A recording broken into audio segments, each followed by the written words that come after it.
Hello, everyone, and welcome to the 2021 PDGA Board of Director Candidate Interviews. I'm Terry Miller, the Disc Golf Guy, and I've again partnered up with the PDGA to go through this list of questions to get to know our 2021 candidates just a little bit better.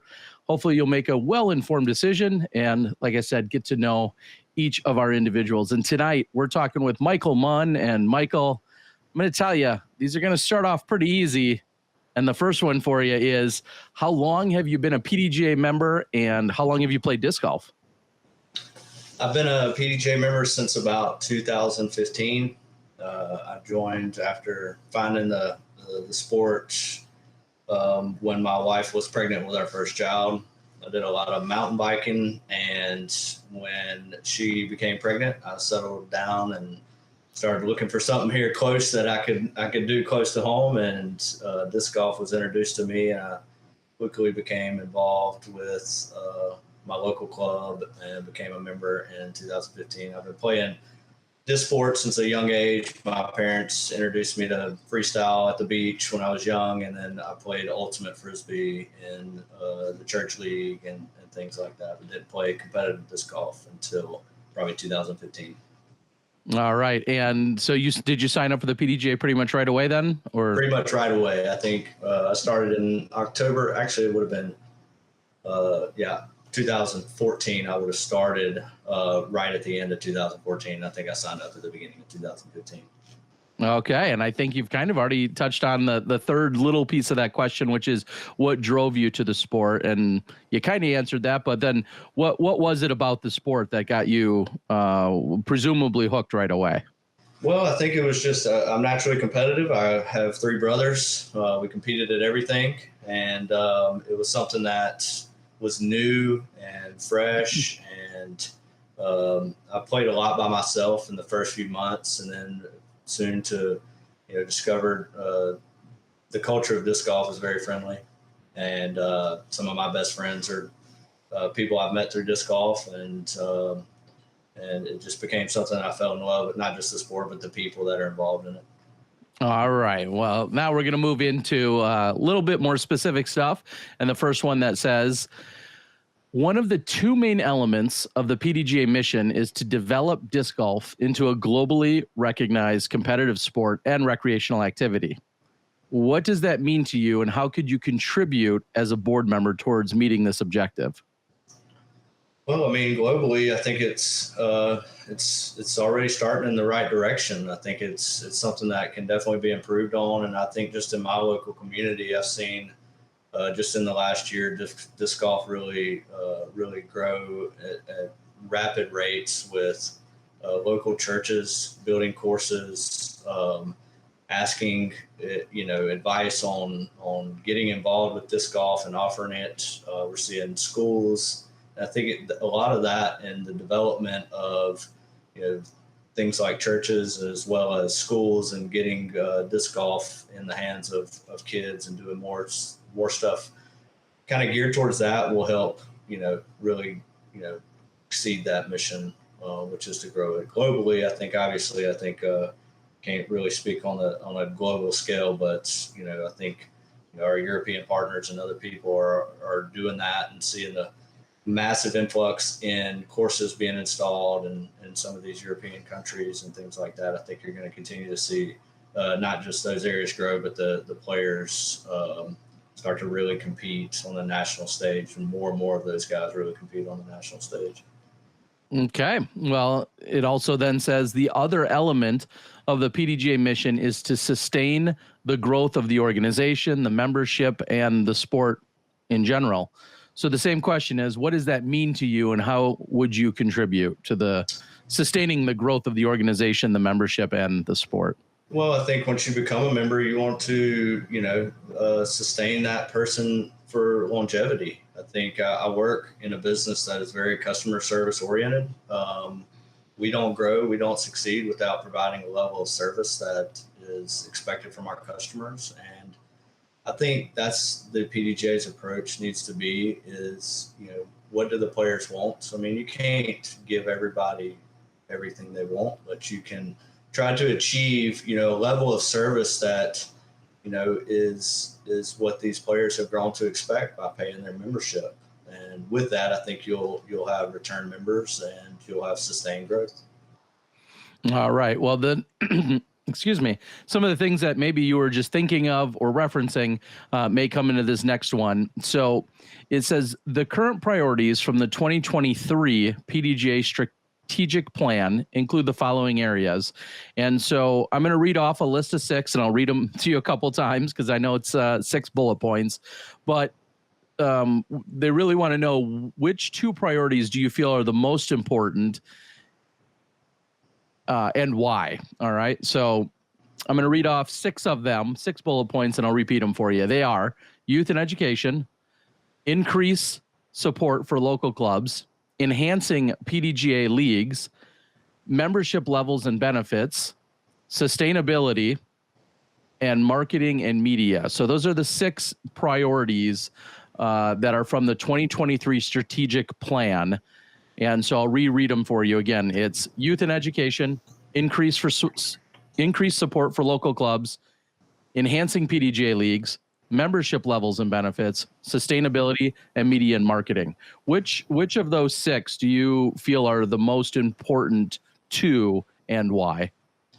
Well, I think the one that probably most people are going to point to is youth and education. I think it's something that, we've seen in our area. I can speak specifically to limited growth in really the youth age. And I think you kind of have to target the schools as well as the churches and things like that to really, garner their support to really grow that and put the disc in the hands at the school level.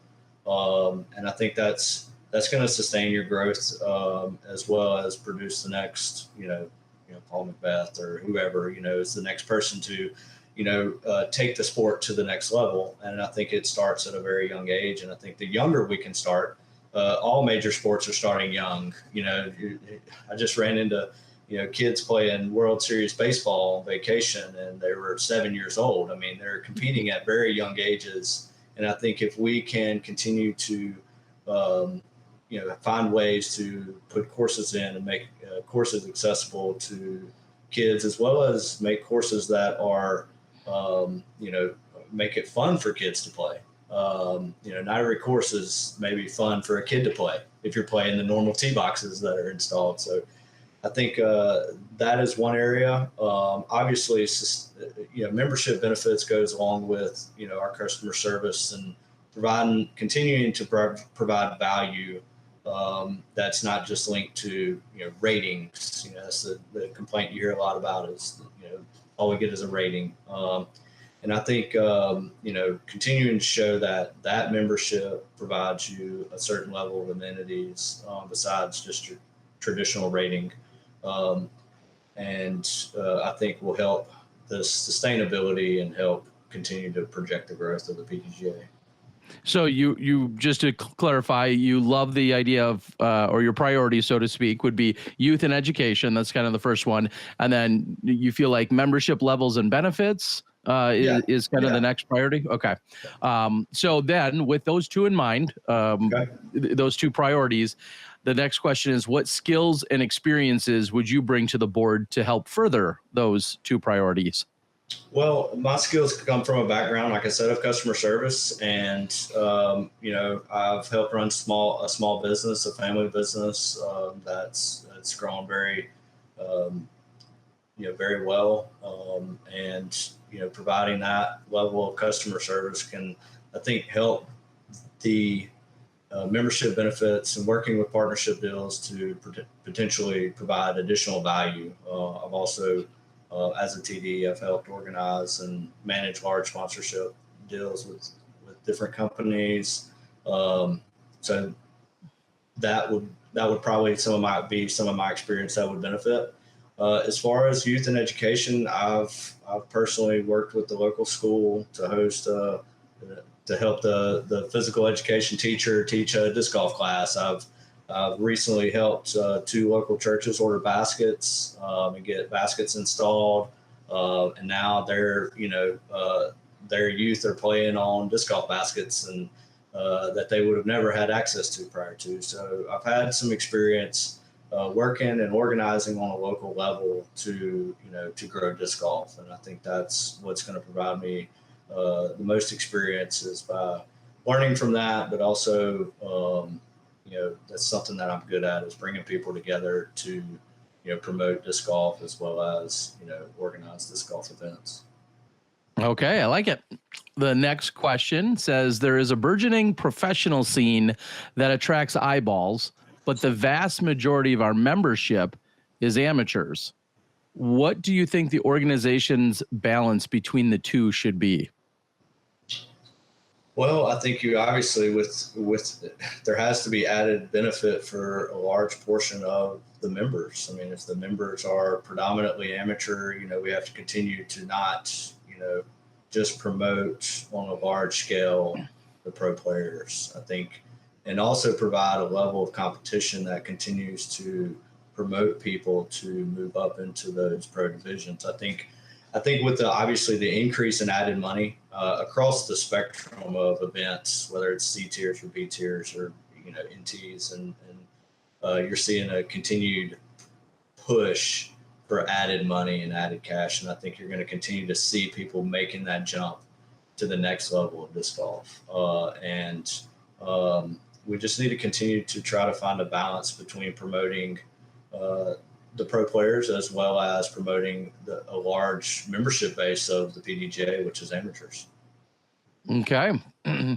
Next question says there's evidence, such as the current surge of membership and event growth, staff size, etc., that says stay the course.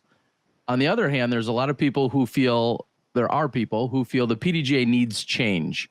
Where do you fall on the spectrum and why? Well, I'm not a guy that's resistant to change. I try to listen to the players. Every event I run, the last event I ran, I think over 180 people, 160 people. I had 60% feedback of the event that submitted the PDGA feedback, because that's the only way, if they're not able to voice, the things that I may do wrong, that I can't change anything. I know I'm not perfect, and I want them to tell me if there wasn't something that they were happy with the event, so that I can maybe make improvements for the next event. I know there's a lot of other TDs that are really good at that. I think that's what kind of separates, certain people, is that, they may be resistant to that change. And I think the PDGA doesn't need to be resistant to change. I think if there's a problem or there's something that's an issue, let's address it. And if the way we address it doesn't work, then let's try something else. But let's problem solve some of these issues, and let's try new and unique things. And with the growth of disc golf and the amount of quite frankly, the amount of the money that's coming into the PDGA, there's the ability to try things and try to make things different and better. All right. Well, and here is, we've just got a couple questions left, and this one looks like it's a little more specific to you. And it says, your candidate bio focuses on building the grassroots side of the game, including juniors, leagues, and educating TDs. You also have experience with large pro events. What priorities do you assign to both arenas? And if elected, which side of the game would be first to see your impact? Well, I think I could probably immediately impact, the TD experience because I have a unique access to a learning management system, which I think is one thing that is lacking with TDs, is the ability to provide them e-learning on how to use things like Tournament Manager, whether it's used in Disc Golf Scene or Disc Golf United or whatever they're using for registration. There's all types of intricacies that can bog them down. Tee times and setting what tees certain players are playing and things, and so providing a level of training for these TDs so that they don't make some of the mistakes some of us have made in the past. And I have the ability to offer a unique system that can deliver that through the business I'm currently involved in, and I can work with the PDGA to develop the content. And then it provides an e-learning platform for the TDs to go through, something very generic and simple and useful, but a lot.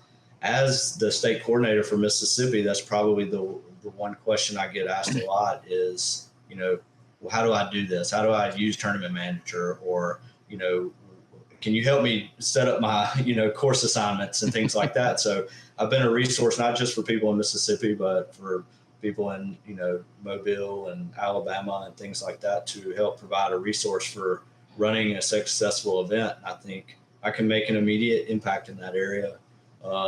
And, just from my experience on a local level with the youth, I think we can continue to expand on that. And there's people here locally that have done it probably better than I have, reaching out and doing youth leagues and things like that. And there has to be a way to, really break the mold in the youth divisions and the getting more disc in young people's hands. And I think there's definitely some improvement we need to do there. Okay. Well, final question here of the night for you is, what do you bring to the table that sets you apart from other candidates, and why should members vote for you? Well, I'm in a unique position to be a leader in disc golf. I've come from a background of organizing our local club to being on a board already with the Southern National Disc Golf Series. I have experience there. I have experience helping run some of the largest events, including the Worlds in 2019. So I have a lot of experience, not just in large events, but in growing disc golf locally in my area.